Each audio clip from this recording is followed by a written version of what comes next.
Hai guys, welcome back. It's me Angelica. So, melanjuti video kemarin, kita masih berada di akuarium karena setelah pertunjukan kalian masih bisa strolling.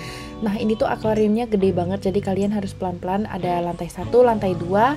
Dan ini setelah kita dari tempat wisata underwater Qingdao, kita mau ke Siwu Guangchang. Ini tuh kayak alun-alun ikoniknya Qingdao.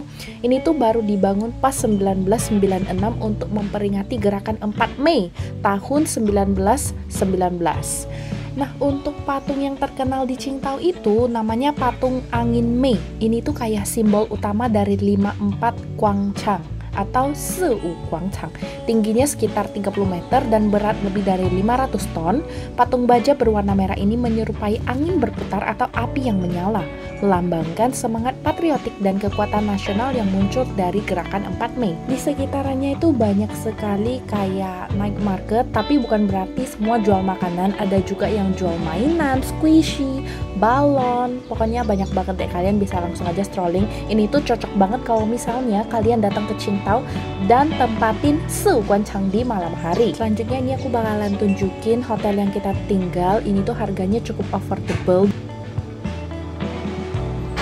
Welcome to Qingdao. Ini toiletnya, ada shower, toilet duduk, terus ada di sini bisa buat cuci muka, bisa buat wash the hand. Di sini mereka ada toilet pot.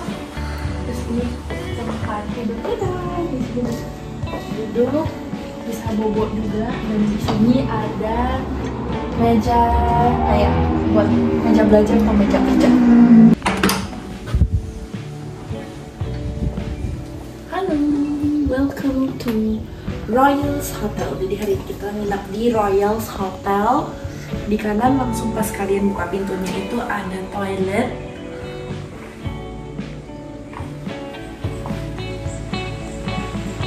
Terus di bagian sini ini ada full kaca.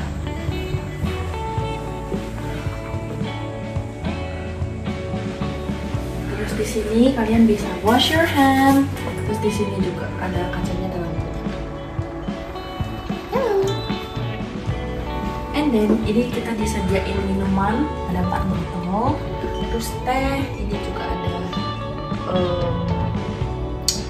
boiler buat air panas. Terus ada penimbang juga.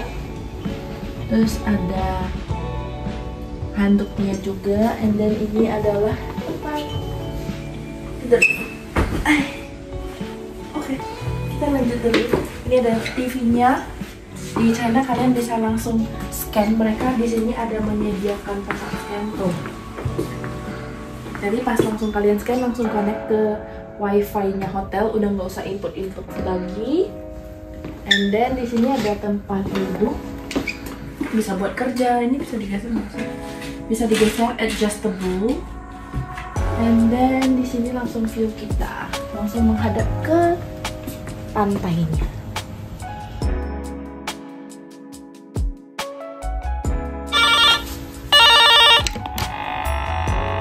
您要的物品已经到房间门口。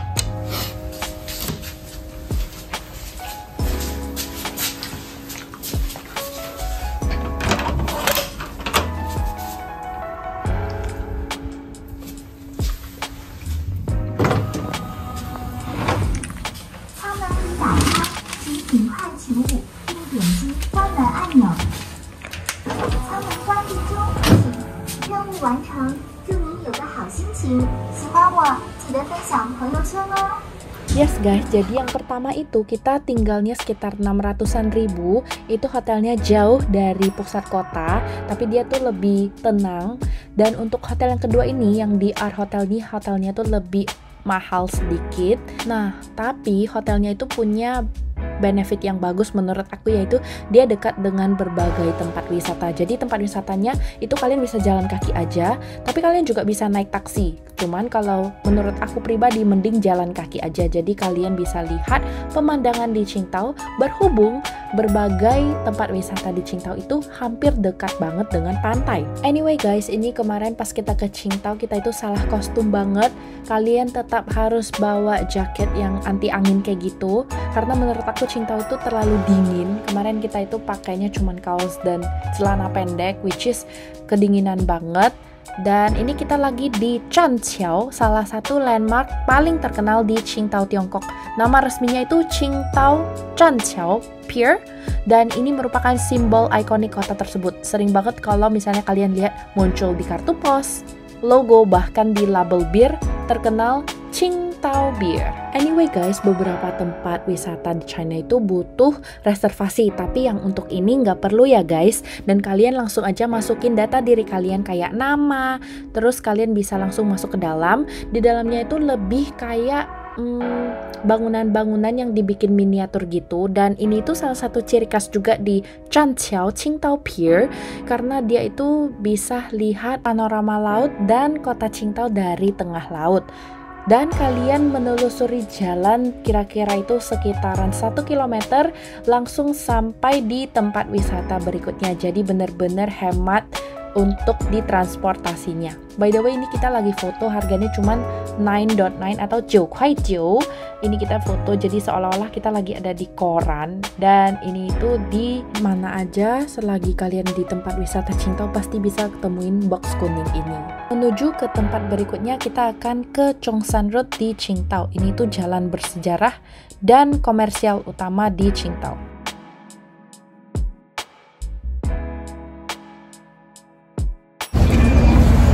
Halo, hari ini aku di Qingdao dan hari kedua day 2 di Qingdao.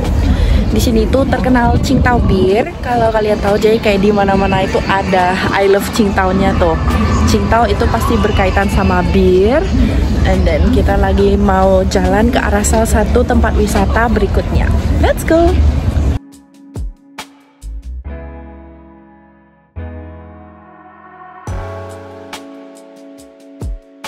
Nah, ini itu yang dinamakan Zhongshan Road. Sering disebut sebagai tempat di mana Qingdao lama bertemu dengan Qingdao modern.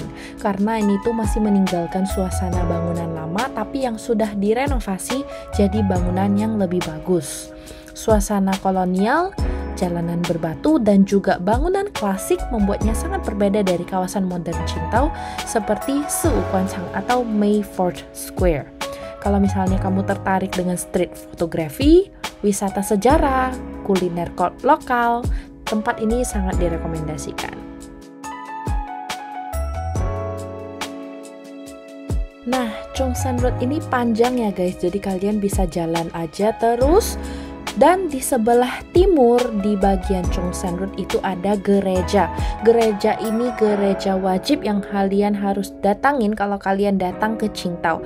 Nama gerejanya adalah Cathedral Saint Michael atau Shengmi Ayer Ta Jiao Tang. Jarak dari Zhongshan Road itu terletak di sisi timur Zhongshan Road, jadi mudah banget dijangkau dengan berjalan kaki. Untuk gaya arsitekturnya sendiri, kombinasinya itu kayak gotik dan Romawi gitu. Dibangun oleh misionaris Jerman pada 1932 dan selesai 2 tahun kemudian. Untuk jam bukanya itu Selasa hingga Sabtu dari 8.30 sampai jam 6 dan Minggu di jam 10 sampai jam 5. Kalau untuk hari Senin mereka tidak buka ya, dan tiket masuknya itu 10 renminbi untuk dewasa dan 5 renminbi untuk pelajar dengan ID yang sah. Kebetulan karena aku lagi pengen banget butterbeer, abis kemarin dari Beijing itu butterbeernya tuh enak banget dan di sini kebetulan ada, jadi pengen coba. By the way, ini memang kulitku lagi kurang bagus ya guys, jadi mohon dimaklumin aja. Next, ini tuh di depannya gereja itu berjalan sekitar 200 meter ini tuh ada Anas Villa. Ini tuh juga salah satu tempat wisata yang dibuat oleh salah satu pria yang cinta dengan kekasihnya. Next, kalian harus ke The Tipsy Quarter. Ini tuh bagus banget buat foto-foto. Di sini tuh jual berbagai makanan. And anyway, karena Qingdao tuh deket ya, lumayan deket dengan Korea. Jadi banyak banget yang jualan makanan Korea.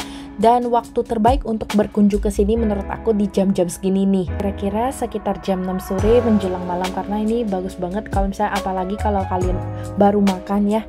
Terus kalian jalan-jalan di bagian kiri kanan tuh bukan cuma jualan makanan, tapi juga banyak kayak tempat-tempat yang jual mainan lucu gitu guys. Pokoknya kalian wajib banget ke Qingdao. Qingdao ini salah satu kota yang menurut aku very recommended sih guys.